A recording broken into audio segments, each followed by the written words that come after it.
Mercredi 12 août 2020, chers internautes, bienvenue à cette nouvelle édition de la revue de presse sur JDC Plus TV où la presse fait écho des nouveaux visages de la magistrature. Dans ce numéro de Cameroun Tribune, vous retrouverez les portraits des nouveaux patrons des chambres de la Cour suprême et du tribunal criminel spécial, Annie Noël Bahounou Batende, nouvelle présidente du tribunal criminel spécial, Yap Abdou, président de la Chambre des comptes, Foko Joseph Fongan, président de la Chambre judiciaire et bien d'autres, à lire en pages 2 à 3 de Cameroun Tribune, parution de ce mercredi 12 août 2020.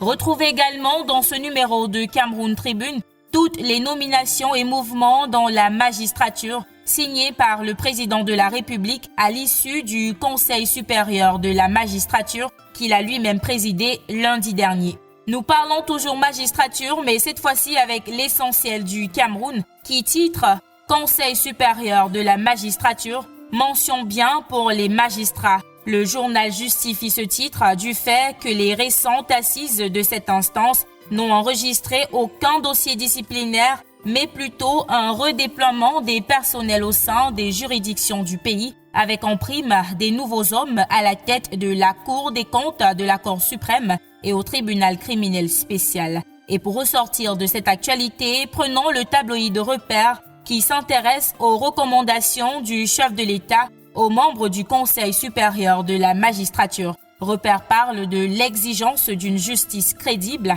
Plus de précisions en page 2. Le Cameroun se joint au reste du monde ce mercredi pour commémorer la 21e journée internationale de la jeunesse. À cette occasion, le quotidien Le Messager s'est penché sur les conséquences post-Covid qui se dessinent déjà à l'horizon pour les jeunes, notamment le chômage, et nous propose ce dossier sur le plan d'urgence pour relancer la machine de l'emploi des jeunes, plan qui, selon Le Messager, est en gestation en pages 5, 6 et 7 de son édition de ce mercredi 12 août 2020.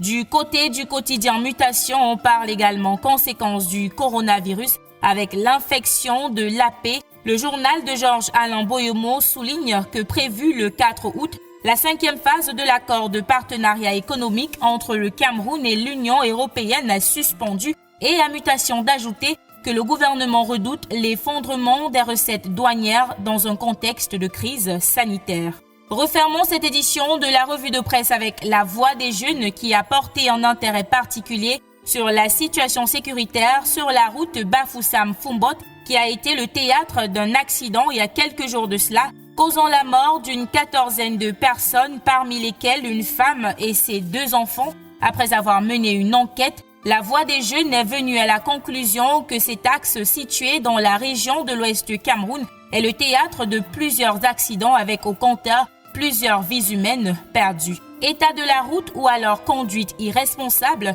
la voix des jeunes dans son édition de ce mercredi présente les faits en page 2. Et c'était tout pour la revue de presse de ce mercredi. Merci d'avoir regardé. À demain.